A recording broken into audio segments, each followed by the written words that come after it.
like a rhinestone cowboy. Tributes continue to pour in for legendary singer Glen Campbell, who has died at age 81.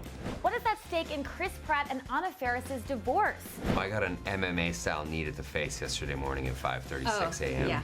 The Hitman's Bodyguard stars Ryan Reynolds and Samuel L. Jackson talk kids and life on set. Like the Beyoncé Halo song has kind of been our thing, so for him to incorporate that into the ring, it's beautiful. How is Bachelorette Rachel Lindsay's jaw-dropping engagement ring partly inspired by Beyoncé? Rachel and Brian opening up to People Now. Billboard chart topper Jackie Evancho and her transgender sister Juliet tell us all about their new TLC special. Juliet speaking out about President Trump's transgender military ban. Real Housewives of New York star Sonja Morgan is dishing up all the juicy drama as she joins us live in studio. So you're adding a new person in, and they're going to bring whatever special quality they bring, and we're going to all be transformed because of that. Pentatonix star Kristen Maldonado getting real about how the group will replace fellow member Avi Kaplan. And she's telling us all about her exciting new chapter with her solo music.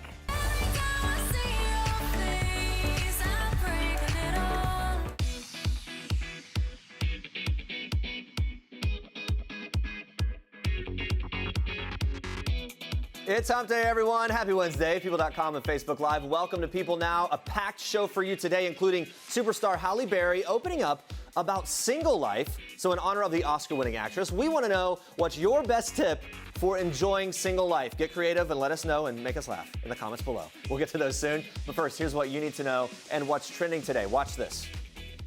Like a rhinestone cowboy.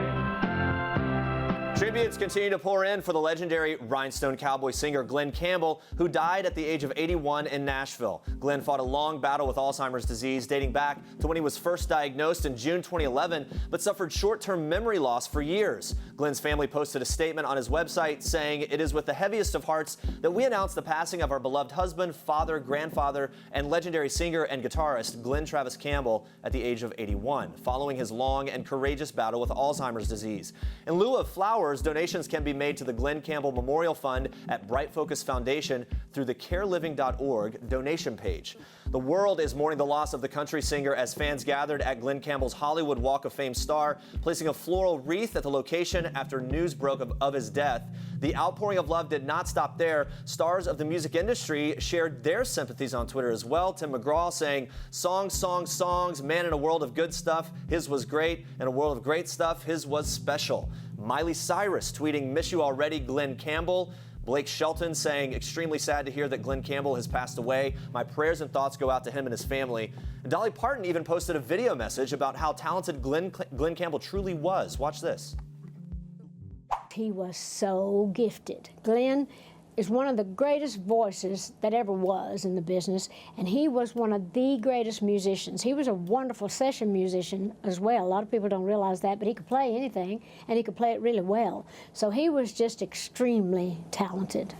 In recent years, Glen Campbell has been open about his disease and has worked to raise awareness of it with his 2015 documentary, Glen Campbell, I'll Be Me. The doc followed the singer and his family on his 2011 tour as his memory declined. Glen's daughter, musician Ashley Campbell, posted a tribute for her dad on Instagram. That tribute saying, "Heartbroken, I owe him everything. I am and everything I will ever be. He will be remembered so well and with so much love." Glen's daughter and wife stopped by the People Now studios back in June, talked to Andrea about his final studio album, Adios. And when Andrea sat down with them, they opened up about how amazing of a father Glen Campbell truly was. Take a look at this. I always just felt so incredibly loved by my dad and my mom. You're such good parents, and that's who he was first and foremost, was a father. And it meant the world to me that I was able to help him when he needed it as well. Yeah, and you have 3 children with Glen. What sticks out to you the most about Glen as a father? He just loved his family, and he was always, put the kids first, and we traveled together, and I think he tried to set a godly example for them and to teach them right from wrong and to be good people. Guys, Tamra Judge is focusing on love. The reality star chose to renew her vows with husband Eddie in Aruba Tuesday, just a day after the Real Housewife of Orange County came under fire by her estranged daughter on Facebook. Despite the recent drama, the reality star posted some sweet Instagram pics of the couple walking along the beach. saying, quote, celebrating love with all the hate that's going on. May God bless your life because it's not always easy, but God has a plan, a big plan. The two, who wed in June 2013, renewed their vows on Eagle Beach in Aruba during the Caribbean's largest vow renewal ceremony. Judge talked to People about the special moment, saying it meant everything for Eddie and I to be able to renew our I do's in such a picturesque setting in the company of our family. Cheers to a lifetime of love and adventure from the one happy island. And the reality star also gave a shout out in her Instagram post to 3 of her supportive co-stars, Shannon Medore, Lydia McLaughlin, and Kelly Dodd, thanking them and saying, quote, you know what you did and you all rock.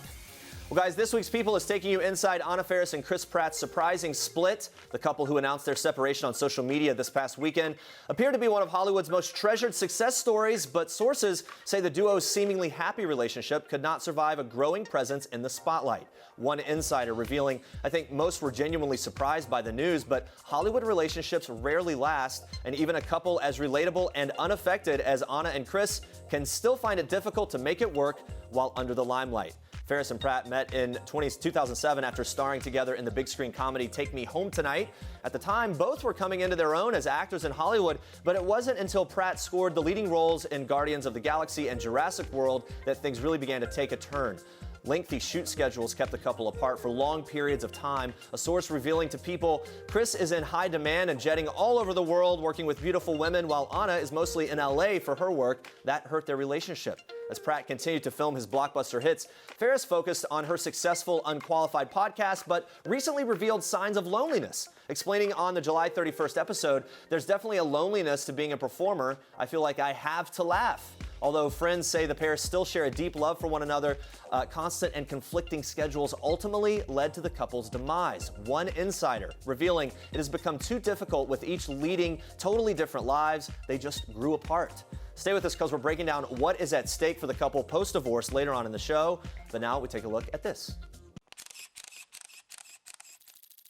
Transgender people are people, and we can fight just as hard as anyone else in the military. And the expenses aren't that bad.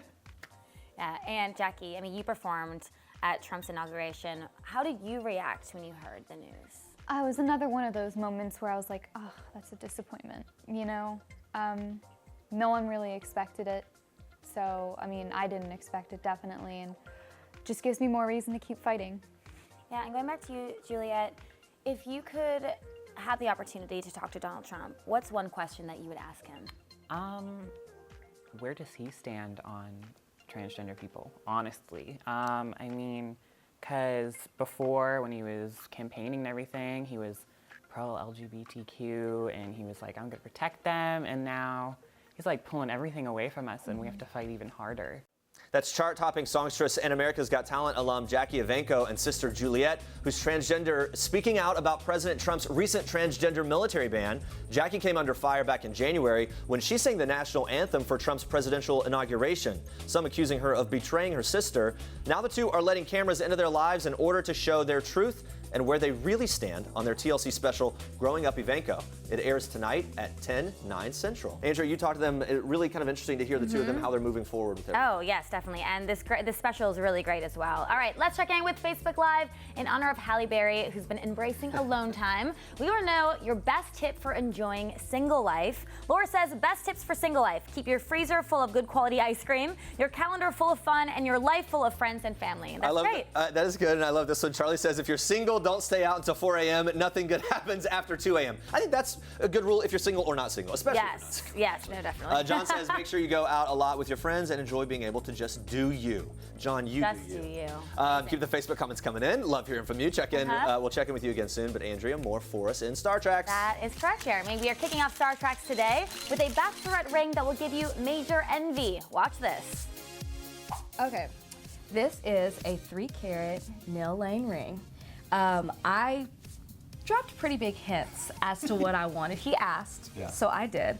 I wanted a pear-shaped diamond, and then it has a halo around it, which that's all him, which is symbolic of, like, he told me on our second time together that he felt like I had a halo around my head, and he explained it, and like the Beyoncé Halo song has kind of been our thing. So for him to incorporate that into the ring, it's beautiful. All right.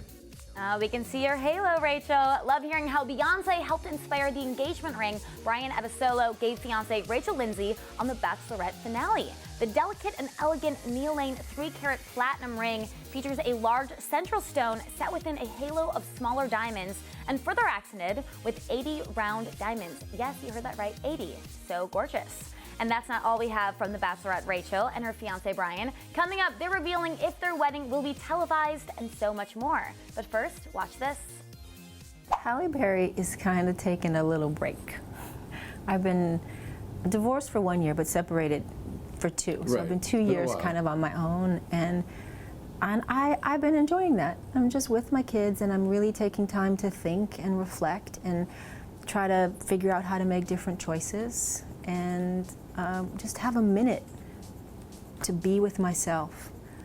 And I think this is proving to be a really valuable time. I never really took time like this to be with myself. What are you learning? That I can be alone, and that's been a big lesson for me. I'm learning that I'm fearless because I had so many fears. You know, as I went through my 3rd divorce, I was afraid to do that, but I was more afraid living unhappy. Right. So I faced that fear, and what that does to my family, that was a fear. Right. But I'm managing.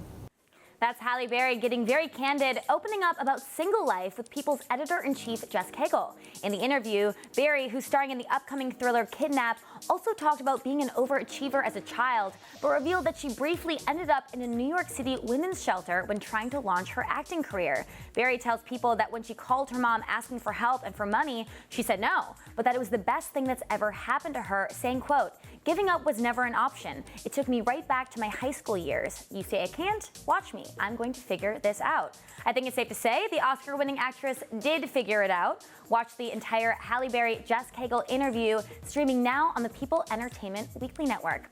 All right, are you ready for a little Ryan Reynolds daddy daycare action? His co-star Sam Jackson is very impressed. Watch this.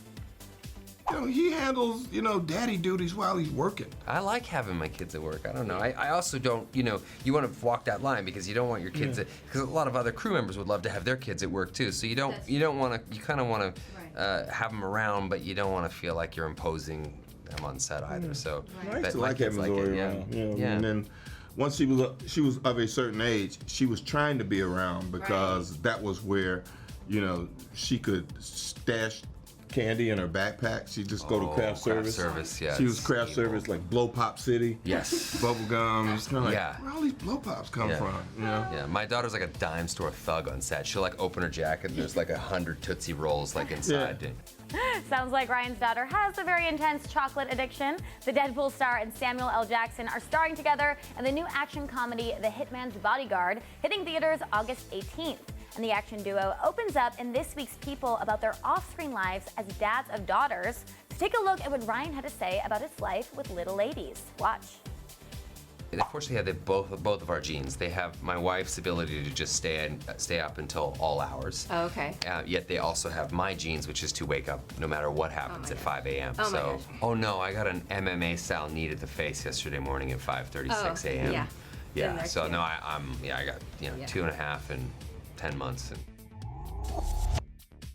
Katherine Heigl is opening up about her post-baby bod, revealing in a candid blog post that her body has changed drastically since giving birth to son Joshua Jr. The star, who gained 50 pounds during her pregnancy, wrote she was initially nervous about the extra weight gain, sharing, "I had moments of sheer panic that I'd never be able to lose it all. I'd hoped to only gain 25 to 30 pounds like my mother during her pregnancies, but found that just wasn't possible for me. At a certain point, probably around 4 months, I gave up the struggle and tried instead to respect my body's needs and trust my instincts."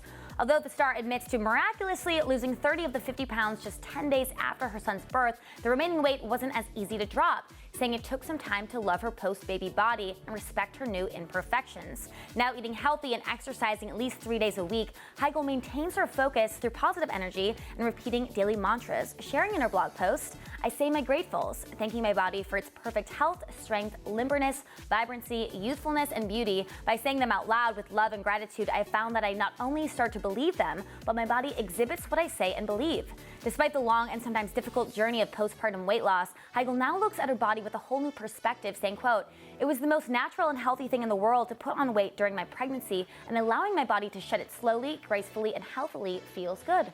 Always great hearing from Katherine.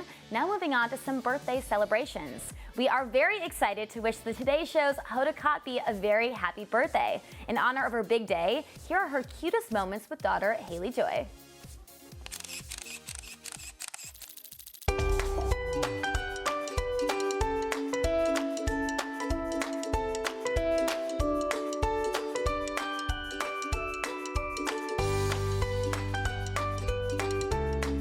Okay, can I just say something? I'm holding my baby on Mother's Day weekend.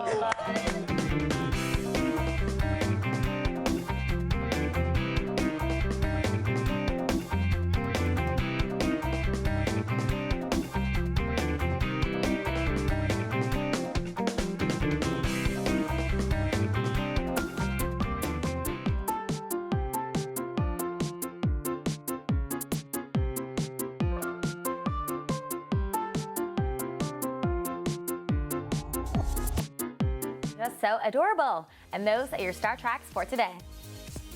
All right, guys, stay with us. We have Bachelorette Rachel Lindsay and fiancé Brian Abasolo revealing some wedding plans, plus Real Housewife of New York City star Sonja Morgan joining us live to break down the big finale. Stick around. This is King Cutie in people. His Royal Highness Prince George Alexander Louis of Cambridge. These are George's parents, George's home, his Nana, the Queen, and his staff of 644 Englishmen. This is George's dog Lupo, who inspired his favorite book, The Adventures of the Royal Dog Lupo, one George will share now that he's a big brother. People. The details make the story. Don't miss this week's People. Will Brian's mom be helping planning the wedding? Let's start with that. No. Okay, that's actually what I was not going to say. I mean, I am open to suggestions from my mom, from his mom. She can help. They can chime in. They can chime in. Okay. He says no. She's got ultimate authority, though. Okay. She's got ultimate authority. It's good to make those things very clear early on, I think. Would you consider televising the wedding? I mean, we haven't really talked about all of that yet. I mean, like, never say never, but for us, I mean, a wedding is next year, end of next year, if I could pick an ideal time. So, I don't know, we'll see. All right, I think, let's be honest, Bachelor Nation would definitely tune in for that wedding. On Tuesday, I sat down with Bachelorette Rachel Lindsay and her finally revealed fiancé, Brian Abasolo, talked all things wedding planning and, more importantly, Bachelor and Bachelorette party planning. Plus, check out what Rachel had to say when I asked if they'd ever do a free-form spin-off show. I don't want to. No. I don't want cameras in our lives again so quickly. You know, I want to get the time to know him. It's been great these 3 months without the cameras being involved in our relationship, and so like I want to continue on that. Yeah. I don't want to. I agree. I agree. Good man. Maybe down the line. Maybe. We don't rule everything out forever. I don't want it. Let's forget wedding. Bachelor parties. Who will have the wildest bachelor or bachelorette party? Okay. Yeah, for sure. I love that he knows that. Remember, I'm 37 years old. All my friends are married with kids. Like, how much fun can they really have at this point? But I'm a married guy with kids, and let me just say, we're all ready to get out and have a weekend. That's true. That is true. That is true. They're ready to let loose. What would that bachelorette party look like for you? I don't know, but I have more details, I feel like, about my bachelorette party than I do my actual wedding. Oh, yeah? I've been planning this for years. Okay. All I can say is it'll be a week long. Haven't decided if it'll be a week? Yeah. I want people to come in and out. Just come as you can. And I'll have, everybody will be there. My bachelor girls, my best friends from years, maybe guys. I don't know, we can talk about that later. I want everything. Okay, now what's the bachelor party look like? Let's just give a snapshot. The man from Miami, I feel like you've got a party since. Wait, can I just say that? No, he's misunderstood. Okay, like, right. He's not the big partier, like Rico Suave that everybody's trying to make him out to be. You heard the Spanish music playing in the background. It's like ridiculous. That's all me. I'm the wild one. Honestly, I'm more of a homebody. Yeah. But yeah, you know, obviously for the bachelor party, I'll let loose a little bit. I mean, I don't know, maybe do the typical Vegas weekend or whatnot, but we'll see. Will Peter be invited to the bachelor party? Negative. Negative. Okay. Tinsley's planning to do a party, and she wants us all to come, and she wants everyone to bring some of their friends. She was here for 3 weeks. She couldn't unpack. It's really all about Tinsley. I mean, you guys are too critical. I don't know if Sonja's going to show out. What do you mean she's not going to show? Well, she said, I'm in bed. Sonja's not coming. Last time I saw Missy, she's walking up. Oh, yes. So there's love here. That's right. I want to hear your side of the story. All right, I gotta unplug this thing. See you, Mike. Yeah, there's a preview of tonight's juicy-looking Real Housewives of New York City season finale. And then we don't know yet if Sonja Morgan is going to show up for the party in her honor, but we do know she showed up here this morning to be live with us. Welcome, Sonja. How are you? Well, good morning, Andrea. Good. We know you're not really a morning person, This is the time we come home in Saint-Tropez, okay? And I just came back. Even more so, we are very honored to have you here. Thank you for making some time for us. Look, we can't wait to ask about the finale. First, I want to start with this. Sort of the elephant in the room. We just heard last week your Real Housewives castmate Luann D'Agostino announced that she and Tom are going to be splitting after only 7 months of marriage. Were you surprised to hear the news? Be real. Oh, God, these pictures are making me sad. Yeah. No, I wasn't surprised, obviously, because Tom and I were good friends for much longer time than Luann knew him, obviously. And even though Dorinda said she knew him for 10 years, she didn't know him like I knew Tom. We're good buddies. He was my drinking buddy, and, you know, I really knew him to be the bachelor he is. Yeah. So I told Luann that I would zip it and let her live it because she was so happy. And now I'm sad because that's come to an end, and I know it must be very painful for her. Sure. Now, have you spoken to Luann since the news broke, or do you know how she's doing? Yes, well, I tend to, when these things happen, I don't butt my nose in other people's business. So I texted her and I said, God, geez, Lou, you know, I just wanted you to be happy, so I'm here. Like I said to her and to the press when I was doing my off-Broadway play, I said to them, no matter what happens with Lou and Tom, I'll be there for her. And she said to me, that wasn't positive and it wasn't nice to say. Please don't talk about me and Tom in a negative way. So I didn't. You know, I didn't bring up anything. I honored that. And now I feel, you know, very emotional about it as well. Yeah. Yeah, you recently retweeted a fan who's begging Luann to move back in with you. Could we see her heading back to your place to kind of recover from the divorce? You know, I have mixed feelings about that, okay? Because Tom was an asset. He was my friend and my drinking buddy and a dinner companion. Yeah. And sometimes he was, you know, a shoulder to cry on almost. So, so you know, I said, well, you know, and I just had Tinsley move in, and she's a little bit of a friend jumper, too. Sure. So, right? A lot of friend jumping going on around Yeah, here. so I don't know that I'm going to be moving any more of these type of friends into the townhouse. So but I'll be there for Lou. You'll be there with her, okay, for her. And when it comes to Tom, as you mentioned, shoulder to cry on, this history relationship that you and him have, and drinking buddy and all of that, and whatever else. Oh, that's done. Okay, that's all done. Is he off limits for you now in terms of any friendship or drinking buddy or whatever? Absolutely, because for me, friends come first, girlfriends come okay. first. So I would never go out with a girlfriend's ex-husband or ex-boyfriend. Sure. That's just a rule for me. I wouldn't do it. If I knew that, I just wouldn't. Have you talked to Tom since this? No. I'm not there for Tom. I'm there for Luann. Yeah, and that seems very clear. What's your message for Tom in all this? I don't have a message for Tom. Okay. You know, Tom's a friend, and he'll always be a friend. But the intimate friendship that we have, that's over. Yeah. I'm intimate with Lou. Maybe she'll be kissing me again when we drink. Yes, talking about we that. can hope and pray. Speaking exactly about that, let's switch gears back to this season of The Real Housewives. A couple weeks ago, fans saw a pretty wild trip you and the other women took to Mexico. Now, you ended up kissing Bethany and Luann. Ramona has said you're a really good kisser. We want to know, in your experience, who's the best kisser on The Real Housewives of New York City cast? Ramona said I'm a good kisser. That's scary. I would never kiss Ramona. Wow.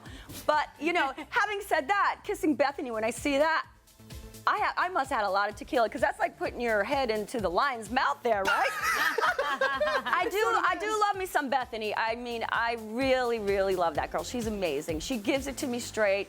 And, you know, I need that sometimes. People blow a lot of smoke up your butt when you know, they want to tell you what you want to hear. Yeah. So maybe she's the best kisser? Look at this. Oh, you know, Luann can be a good kisser. And, you know, that's why I said to you, now that, look at her there. She's my stash guard. She's my margarita guard. So, look, Andy Cohen recently tweeted a video of you in Mexico. There was the video, but calling it, he said this, a new Housewives classic that demands as much analysis as footage of JFK's assassination.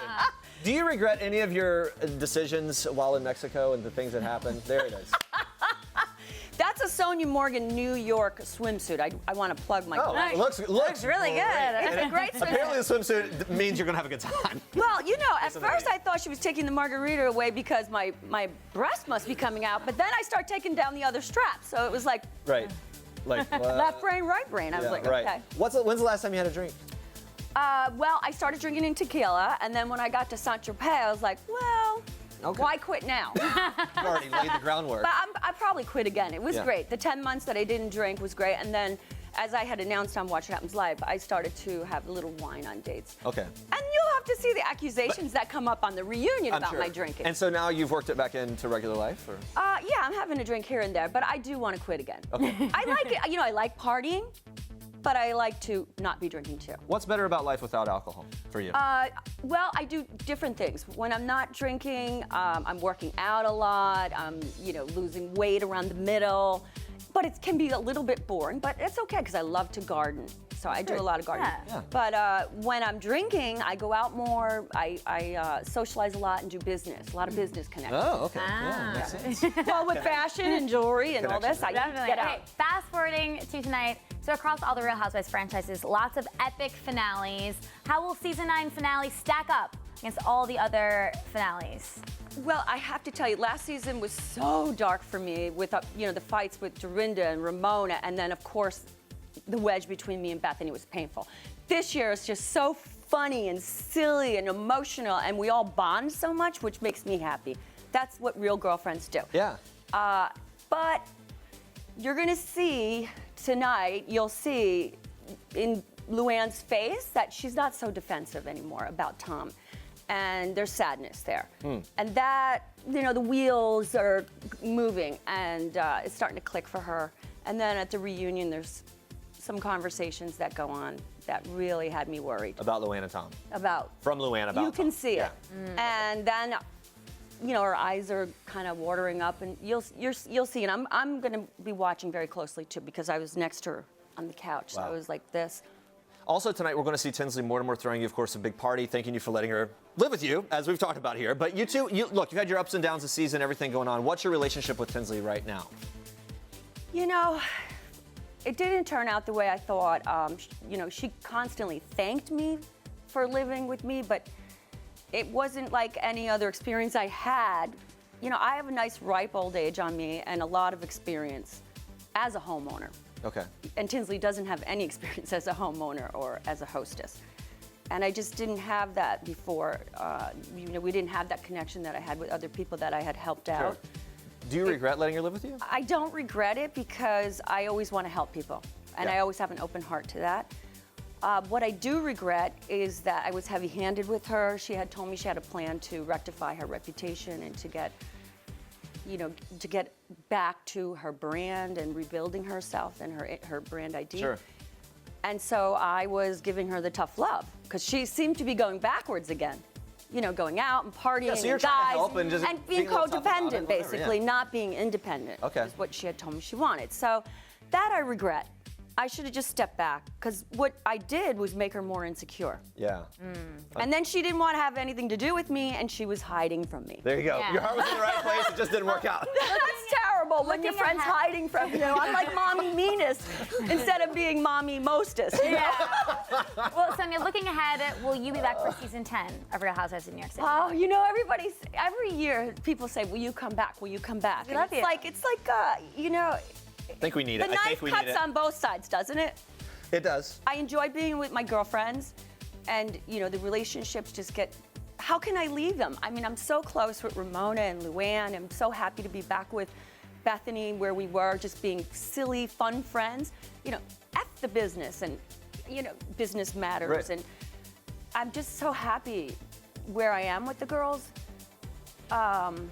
I take it. I'm leaving someone out. Oh, Dorinda. Yeah. Yeah. But Dorinda, I'm I'm in a good place now, so I look forward to spending time with Dorinda. Yeah. I think you're going to be back. I take it as a Yeah, yes. so but, okay, if you're back, Well, I don't see them when I'm not filming because Right, so- I'm off to Europe. good The minute excuse. we wrapped, I was in France with Frenchie. Yeah. That's another thing. People are going crazy about Frenchie because they think Rocco's the better choice for me. Okay.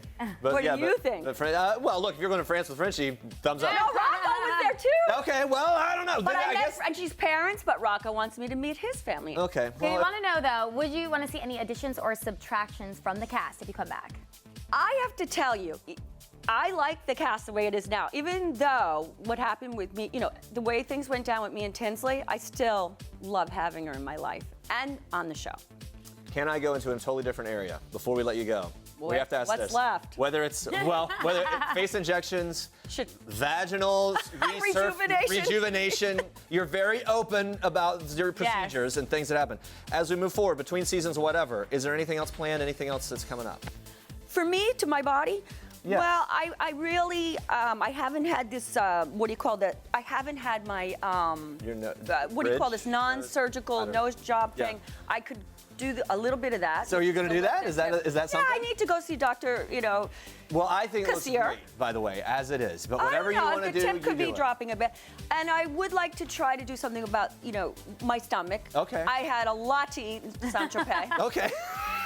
Nothing surgical, though. Anything off limits when it comes to surgeries or whatever you'd be open to? I don't know if I'll While be we're messing talking with my vagina again. I think it's pretty good the way it was. One rejuvenation. All is right, enough. good to know. Yes, one is enough. Sonja Morgan, thank you so much for everything. And you guys make sure to watch the season 9 finale of The Real Housewives of New York City tonight at 9 p.m. Eastern. Thank you. So good to talk to you. Thank you. This is Jennifer Lawrence in People. This is Jennifer photobombing Taylor Swift and Sarah Jessica Parker and Liam Hemsworth, proving that while we all love the fashion of the red carpet, it's people who steal the show. People. The details make the story. All right, guys, so what's at stake in the Anna Faris-Chris Pratt split? No word on whether the two have a prenup or not. An LA family law specialist, Steve Mendel, who is not representing either star, tells People that based on their joint statement, it's highly likely they are already working together to negotiate some kind of settlement. Here's what we do know. 38-year-old Pratt was one of Hollywood's highest-paid actors in 2016, raking in a cool $26 million thanks to standout roles in Jurassic World and Guardians of the Galaxy. Meanwhile, Faris, who starred in a string of films before marrying Pratt, now reportedly makes $125,000 per episode on her CBS sitcom Mom. As for the couple's physical assets, Pratt and Faris purchased a nearly 5,000 square foot home in 2013, reportedly listed for $2.97 million. Mendel revealing if they have a premarital agreement, it probably makes things easier on 3 key issues: spousal support, intellectual property, and earnings from employment. All of those would be handled as separate property if they signed a prenup. Mendel goes on to say that if a prenuptial agreement was not signed, both parties will need to trace their respective assets at the time of their marriage, which would then be evenly divided. Now, as for custody over the pair's soon-to-be 5-year-old son, Mendel says that situation can become tricky. What we do know, Pratt and Faris addressed co-parenting in their separation statement, saying, quote, "Our son has 2 parents who love him very much, and for his sake, we want to keep this situation as private as possible moving forward." For more on Anna Faris and Chris Pratt's surprising split, pick up this week's copy of People on newsstands everywhere Friday. My earliest memories of her, she always had a sort of natural star quality. She could strike a pose in clothes she had borrowed from my eldest sister. That's Charles Spencer there in a clip from the highly anticipated 2-night event, The Story of Diana, brought to you by People and ABC. The special kicking off tonight at 9 p.m. Eastern, taking us inside the life and legacy of the People's Princess. And we have People's senior editor who specializes in everything royals here, Michelle Tauber. Welcome. It's good to see you. Great to see you. Thank you for being here. What insight is this 2-night event going to give us about the late Princess Diana? Well, first of all, we have 4 hours on television, which I think differentiates us from a lot of the other specials. So Sure. we can take a deep dive in that time. I love that. Yeah, and it's childhood all the way through marriage, through divorce, motherhood, legacy, the whole soup to nuts. Wow. Well, you're going to break down for us the 3 things that we should particularly be looking out for during this special. What is first? So first is our interview with her brother, Charles. He's the 9th Earl Spencer, and you saw a little clip of that. And, you know, we conducted that interview in her childhood home of Althorpe, where we sat surrounded by family photos, portraits. It's a really special place. Wow. And he shared some really special, you know, intimate memories. Yeah, personal insight there. How about her effect, Diana's effect on the royal family, how it has sort of shaped the younger generation of royals? Yeah, it's shaped it profoundly. I think we see it in William and Harry. You know, we did a story on People.com last week about how William gets down on the eye level of people in wheelchairs, and that's a direct correlation to the way his mom used to, Sure. used to interact with people. Yeah, she like conducted herself that way, Yeah. very personal, and that's what set her apart. Now, look, of course, like the power of touch there is a very important thing. That's her lasting legacy when it comes to the royals. How about her lasting legacy when it comes to cultural impact? Yeah, I mean, Diana was someone who completely changed global celebrity and media culture. And, she came up at a time when the 24-hour media cycle was also rising. And this was before reality TV. And Diana was the celebrity. And it really redefined how we think of fame in the world. And, she was the one and only, and still is in many ways. She had such a special way of seemingly insight and knowing how to use her platform for good, and that definitely continues to pay off in the way her kids are acting and doing their thing. Yeah, absolutely. All right, thank you, Michelle. Thank you. We're really looking forward to this. And guys, you should make sure to check out The Story of Diana, presented by ABC and People, which airs on ABC tonight and tomorrow night at 9 p.m. Eastern. So your Pentatonix bandmate, Avi, announced that he was leaving the group. Yes. How are you all working through that? Well, we'll have to find a new bass just because when you leave, I mean, It's an important five part. of us. Right. Yeah. And so, that's a fifth that's gone. But yeah, we'll just be working on finding a new person. All right. Were you surprised by this announcement? Was that a shock to you guys? Yeah, I mean, we just want everyone to be happy. What would be the next step for you guys as a group? Is there any thought to that, or is it all solo game right now? No, I mean, we're definitely going to work on finding a new person for it, and it'll just be a new chapter. It's, I'm looking forward to what that new chapter will be. It'll be different, but I think it needs to be. Yeah. You're adding a new person in, and they're going to bring whatever special quality they bring, and we're going to all be transformed because of that and make a good group. Well, I am sure they will continue to sound amazing. Kristen Maldonado is staying with Pentatonix, but she's also launching a solo career with a 6-track EP, which includes her hit single, Break a Little. Watch this.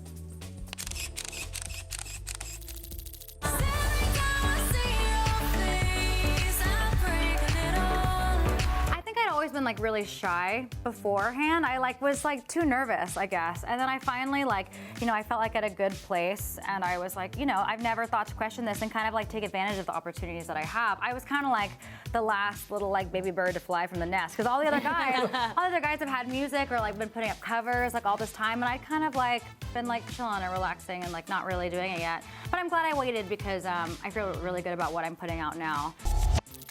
I think she sounds awesome. And Kristen also has some other exciting things coming up, like, planning a wedding, no big deal. She'll be tying the knot to Jeremy Michael Miller this November. They met on the Sing Off back in 2013. It's actually the reality competition show that helped launch Pentatonix to stardom. Of course, we have to get all the details about the wedding. Take a look. It's in Los Angeles. Okay. Because that's Is it church wedding, outdoor wedding, or you guys? It's not in a church. Okay. But it's in Los Angeles because I feel I'm from Texas. He's from Chicago area. We both went to school, different places. We both have friends in New York. California is our home base. We just got a house there last year. And that's where we met as well. So I feel that's, that was the good, happy medium place to do it. Do you think you'll sing to him during the ceremony? Will I sing to him? No. Not gonna happen. Not happening. No. Any ideas about what the first dance song would be? Now here's where we're really grilling. I'm gonna make you. I want you to be stressed out about this. Clearly. Oh, actually, I'm not stressed out about this because I was thinking about it, and the first song that I feel we were kind of cute and flirty. His group on the Sing Off did "Amazed" by Lone Star. Baby, I'm amazed by you. I've known that song for forever because I'm from Texas, so country music is just always playing everywhere. And it is. Just outside. It is.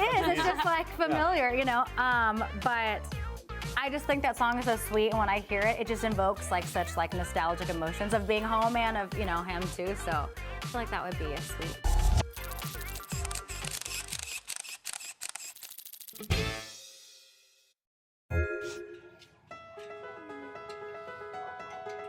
As soon as I saw the dog come to the yard, it was love at first sight.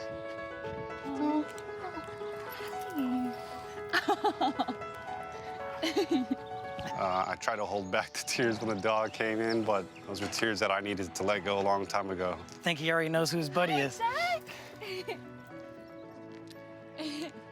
Helping Kalani is really important to me because I share the same background that he has. We were both in the Marines, so being able to help a veteran that really needs it and to be able to give a dog a new home is perfection to me. Yeah, feeling all warm and fuzzy already. My goodness, the tingles. This little sneak peek there of Animal Planet's newest series, Rescue Dog to Super Dog, where abandoned pups are transformed into ready and able service pets. Assigned to owners with physical and mental disabilities, these dogs become the ultimate man's best friend, which is why Rescue Dog to Super Dog is our Toyota People pick of the day. And here to break it all down with us this morning are trainers Nate Schumer and Laura London. Hi, guys. It's good to see you. Hello. Thanks for being here, and thanks for bringing along these two little puppies. Who do we have here? We've got Chuli, who is a little Chihuahua mix. He's about 11 years old. Oh, my goodness. And who is this one? And this is Naya. She's about 2 years old. They're both available for adoption with Best Friends Animal Society. And she's also just watching us. And yeah, taking it all and in. I don't think it's a vicious thing. I think it's just out of admiration. No, sweet thing. Absolutely. We're going to check in with these two little ones in a little bit. First, let's talk about this show. So, service dogs seem to make such an impact on people's lives. Was there a certain story that happened while you were filming this that really stuck with you? Nate? Well, okay. For me, it was really fascinating to watch the transformation that Kalani went through. So he was, suffering from depression, PTSD, and through this transformation and having his dog Bass, he's literally completely did a 180. So he's starting a rescue. He has a nonprofit, Camis and Canines, which is there to help dogs and help veterans as well. So he's really paying it forward, and it's so phenomenal to see that transformation. That's really cool. And these service dogs, as we're talking here, they're paired with war veterans, people with anxiety, physical conditions, other serious issues. What is it about dogs that make them such great companions for people with mental and physical disabilities or challenges? I think using dogs specifically for service and this sort of work is so important because dogs are the only animal on the planet that's meant to be with us. They're man's best friend. Yeah. They totally know what we're feeling. They can read our body language more than any other animal. They do have insight, don't they? Absolutely. So obvious. So it's really not hard to tune that in. Yeah. Can you give us some examples of everyday activities that service dogs are able to help out with? I think what people are most used to seeing are guide dogs, but there's so much more they can do. Right. I mean, there's over a dozen different types of service dogs. Being able to retrieve things that somebody drops. I was just pointing at the monitor because I got all excited, but pushing elevator buttons, turning on lights, dragging laundry baskets, or some providing counterbalance or support. There's a lot of different things that service dogs can do, and it's really quite incredible. Now, when it comes to training a dog, I think everyone can agree that training a dog, it can be difficult sometimes easier than others. What are some common problems that owners face when they're training a dog? How can they avoid certain mistakes? Let's talk about that. Yeah. I feel like this is a big one. It's not. I think Nate and I can agree. We've talked about this time and time again. It's consistency on the owner's part. You can break it down to this behavior's hard to train. But bottom line is, if you're not giving it some time every day and you're not working with your dog, they're not going to get it. Yeah, so no doubt about that. You just got to stick to it. Well, these guys are doing so good. Look at these. How long did it take to train these two? To be so calm and collected and shaking like a... I know. Like she's scared to death. She's cold.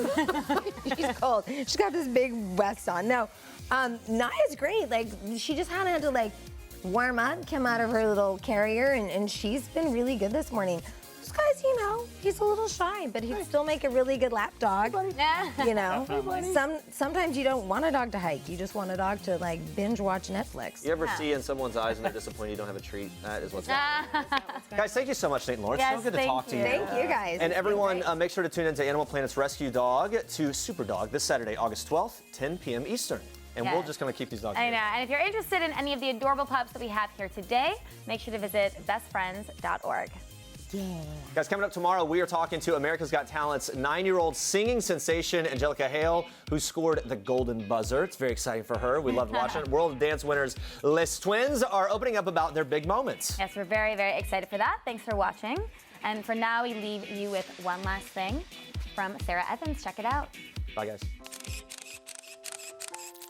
Hi, I'm Sarah Evans, and this is One Last Thing. The last song I had stuck in my head was I Don't Trust Myself. I don't trust myself, no. I'm not just trying to name a song from my new album, but it has been stuck in my head for 3 days because it's quickly becoming the most popular song on the record. So I've been singing that one over and over and over and over. The last TV show I binged watched was Bloodline. Please don't judge us. We're not bad people.